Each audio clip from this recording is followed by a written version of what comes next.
Hello, everybody, and welcome back to this week's episode of the BeDifferential Podcast. I'm your host, Ava Gregory, and this week we are joined by professional racing driver Tatiana Calderon. Welcome to this week's episode. Eva, thank you so much for the invitation. I'm super happy to be able to share with you. And I know you have a big background in motorsport, so it's always great to connect and to yeah get all our experience out there. Absolutely. That's so funny. I feel like I'm always one of the small people in the room, so I appreciate you saying my background's big. Well, Definitely not like Tatiana, before we really get into the questions I have for you, do you want to give the listener that might not be familiar with who you are just a little bit about yourself?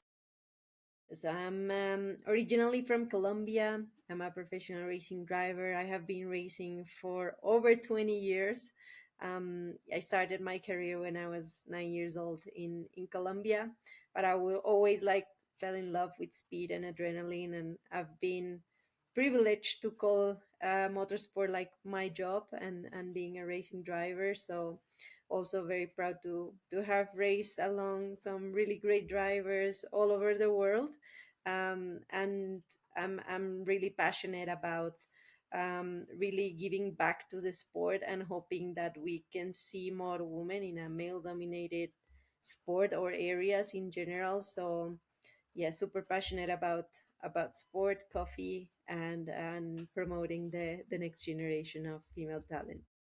I love that so much, so much. And I am really looking forward to talking about your career a little bit more. But why don't we take it back to the beginning? What first drew you to motorsports? You got started when you were so young. Was this something in your family? How did you first get introduced? It's so funny because when you look at motorsport these days, it's like the son of somebody that had already raced and they were introduced because of their parents. In my case, it was very different. Like I was always like a sport lover, but it was because my sister Paula, she's my manager, but she's like 7 years older than me. She took me to a rental go-kart track near our house in Colombia, and we bought a 5 minute ticket, and I fell in love with like speed, adrenaline. So we were like going there every day after school, and we suddenly started to do like really quick times. And like the people who own the track were like, "Oh, you should maybe start like in a more professional way." So we convinced our parents to buy the go kart and start like competing in nationals and this stuff in Colombia, where motorsport wasn't really big. It was just when Juan Pablo Montoya reached Formula One that it really became um, familiar to other people. But yeah, I don't come from like a in my family we are the first ones to start in motorsport, which is good and bad, but you have to experience all by yourself. But I always say, it's like when when you find your passion, and I've been lucky that I found it when I was 9 years old. But it hasn't been always an easy road, especially coming from Colombia all the way through. But yeah, I would say like be careful with what you dream, because it can become a reality. Oh, wow, I love that so much. Be careful what you can dream because it can be real. That's so cool. So I relate. I got started in the industry later in life and also without having, the family tie. At what point, since you guys started, competing at higher levels and nationals, when did you realize you wanted to pursue it professionally? I think it's a really good question, because it's like, when you're a kid, you're like, no dream is too big. You're like, I Yeah. want to be like this guy tomorrow, or this girl tomorrow. And for me, it was like instantly, like, since I got my first race under my belt, I was like, I want to be a Formula One driver. I want to be there. And it was like your parents tell you like, yeah, yeah, sure, we'll go step by step. So it was really more about like convincing my environment that I was capable of doing that. And obviously it's a sport where you need a lot of support, not only from your family but from sponsors, and there are a lot of things that you don't control. But I think I had it like instantly super clear, but it was a difficult road that I only realized like later, thankfully, how many things have to change in the sport. I remember like going to the go-kart track, and at the beginning everybody would greet us because it's like, wow, there's two girls joining this championship. Right. What do you need?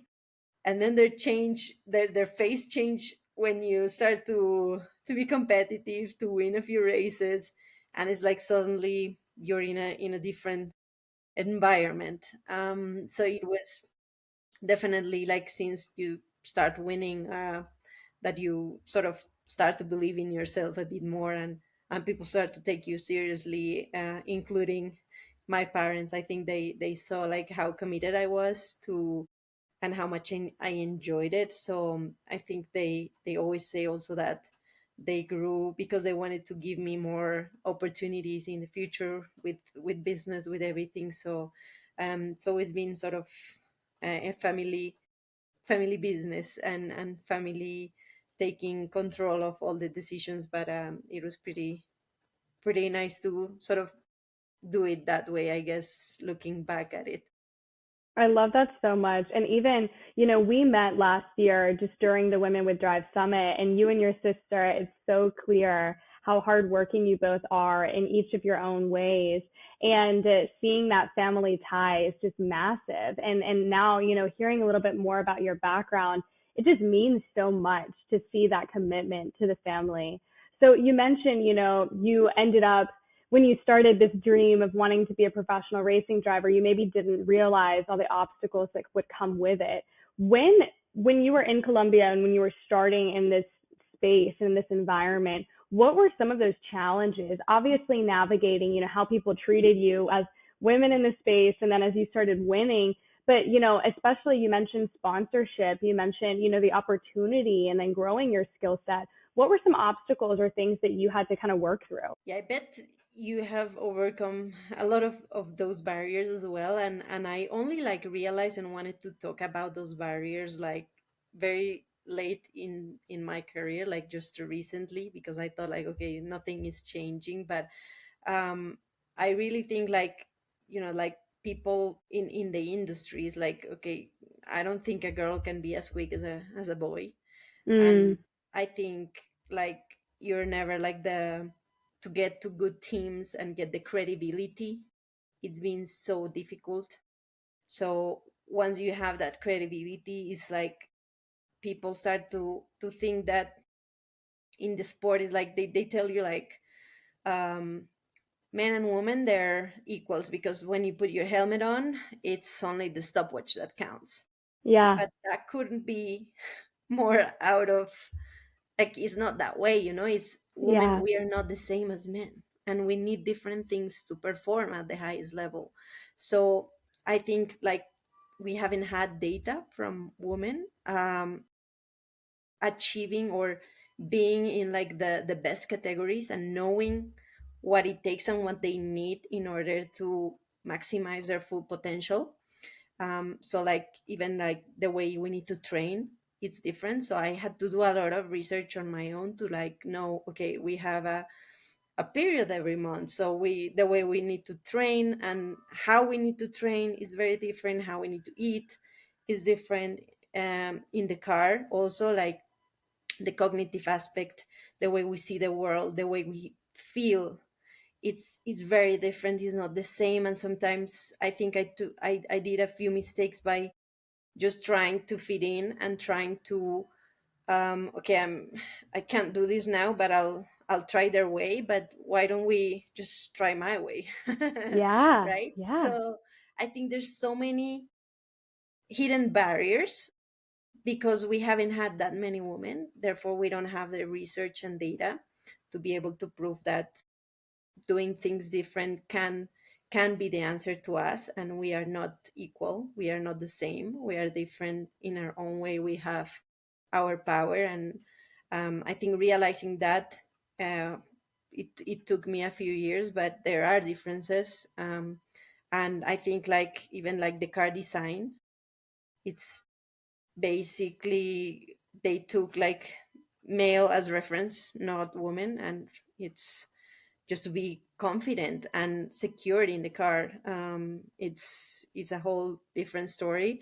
So I think it's like the credibility, the data, the sponsorship side. Like when I started racing in Colombia, we had support from the government, but if you were a woman in motorsport, there was no support. You had to be a boy to get the support. That's like 10 years or 12 years ago. So it has changed now. It's getting better, but also in the sponsorship side, um, I think female athletes in general, but in this sport as well, we need more support because that is more opportunity. So I think those barriers and stereotypes, we need to start changing, and I'm happy to be able to to actually like speak about these barriers, because at the beginning I Yeah, I think this is a really important conversation. And I'm actually thinking back when this podcast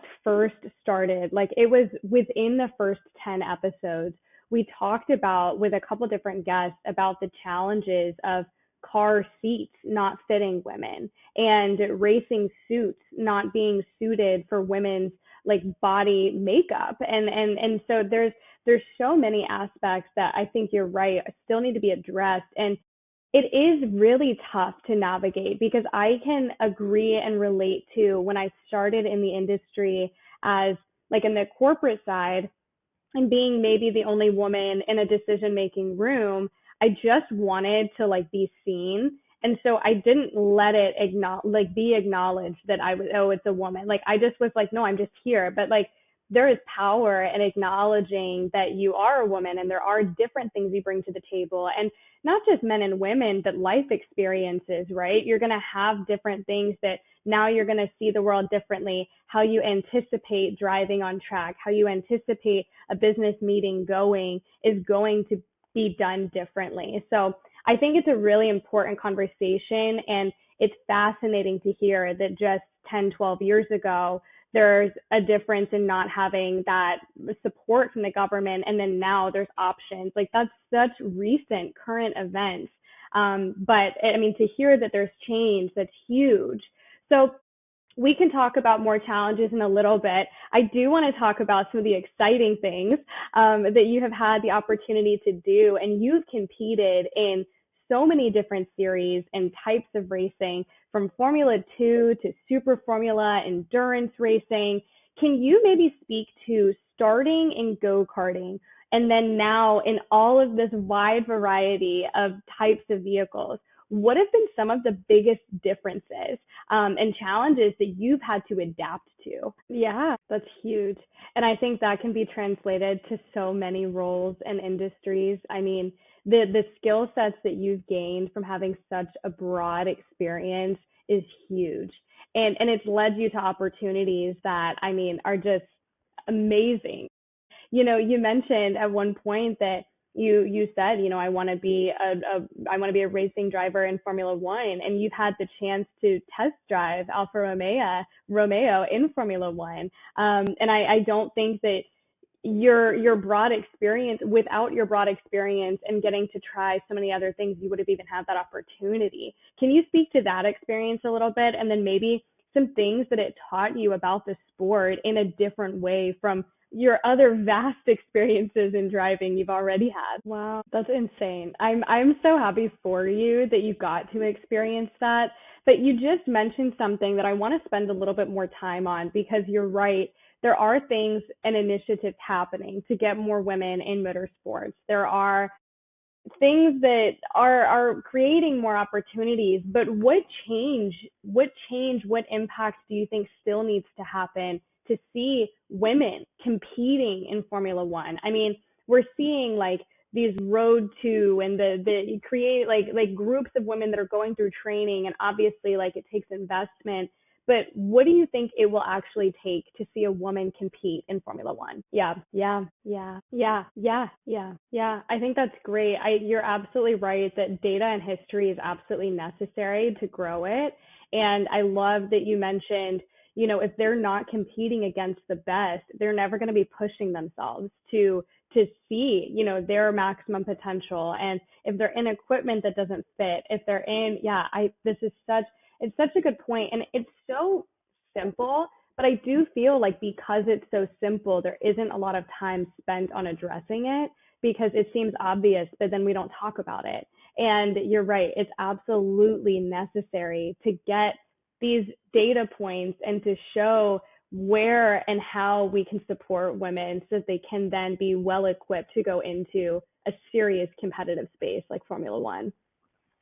That's huge. Good. You just said something else that I think is really important that I want to emphasize too, even from the perspective of having more female leaders, engineers, women on the team, just to get that additional perspective. And I'm seeing this from the viewpoint of if you are a team that is wanting to be the best and compete at the utmost like high level, wouldn't you want the most holistic perspective and viewpoint so that you can see every potential outcome, every potential possibility, and then be able to bring that to fruition? And if you only have men, just because objectively, again, not just men and women, but life experience, people are only going to have their own perspectives. But if you're bringing in as many diverse opinions and backgrounds and socioeconomic perspectives, like there's so much that could literally be beneficial. And instead, we have created boundaries and obstacles that are making it harder for countless people groups to be able to come in and experience. So I really wanted to emphasize, you're right. Like other people will bring different perspectives, and you should want that if you want to win. Yeah. I love that there's proof in the data now. So we just need to keep growing the data. Oh, goodness. So let's talk a little bit. You've recently moved more into some endurance racing experiences. Do you see that as an outlet and avenue that you're going to pursue for a while, or are there still other series? I mean, obviously F1, but are there other series that you would like to compete in? I love that so much. I love that you were like, there's still some unfinished business. I might need to go back and deal with that.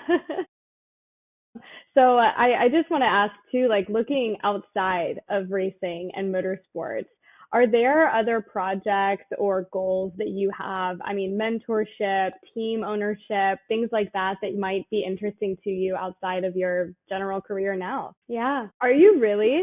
I didn't know that. That's so cool. Yes. Oh, I love coffee. So please. That's huge. I love, you mentioned balance, and I do think that that's so important because if you are constantly pushing and grinding, burnout is going to happen, So no matter what industry or role you're in, that just is the case. So I love that you have this outlet of coffee and of exploring other interests. I think that is important, and you're right. You're at the end of the day, you'll perform better as a driver because you've had those outlets. You mentioned as well, some mentorship and pouring into others. Have you had mentors in your life or role models that you looked up to throughout either your racing career or just, as human development outside of racing as well? Love that. Community is so important. And I feel like on this podcast, we talk a lot about networking, and networking doesn't have to always be transactional. It can just be, pouring into each other, and someone may not even officially be a mentor, but you're able to receive and learn from them. So I love that example so much. Thank you for sharing that. As we're talking about ways that you had gotten involved in your journey, what is maybe a piece of advice you have for other women that are interested in getting involved in motorsports? You're so right. The landscape has changed so much of just the opportunities that do exist. I think all the time, I'm like, maybe I'll get a sim or make a sim rig. Like let me, obviously I'm not going to race competitively, guys, don't worry. But I do think about that all the time of maybe I'll just try it, You also said something a second ago that I think is really important. And it is that no path is just like this linear, straight up path, right? We have to experience the highs and the lows, but when you're in those lows, it makes you appreciate the highs so much more. And I think that we often forget that. And I'm a very goal-oriented person, so I beat myself up more than I should when it comes to how quickly something's happening or that it didn't happen. So I love that you just brought up that perspective and insight because it is necessary and it forms resilience. And if you're going to be in this industry, it requires a little bit of that. Yeah, a lot of it. Yeah. Oh gosh. Well, Tatiana, if as we're closing out, I want to kind of end on a lighthearted. What is your favorite car that you've ever driven? I mean, this can be racing car, street car, and then favorite track that you've ever been on. I know. Yeah, I love that. And then if you weren't a racing driver, what do you think you might be doing instead? That's cool. No, I play pickleball. I am not good at tennis. Yeah, that's really cool. So you would have been an athlete either way. Good to know that you chose adrenaline. But yeah, like hidden skill. I didn't know you played tennis, so that's so cool. Oh my goodness. Well, Tatiana, thank you so much for taking some time to share just a little bit of your journey and share some insights about your experiences. Where is the best place that people can follow along if they want to keep up with your career? Perfect. We will have all of Tatiana's information in the description so you can find it with ease.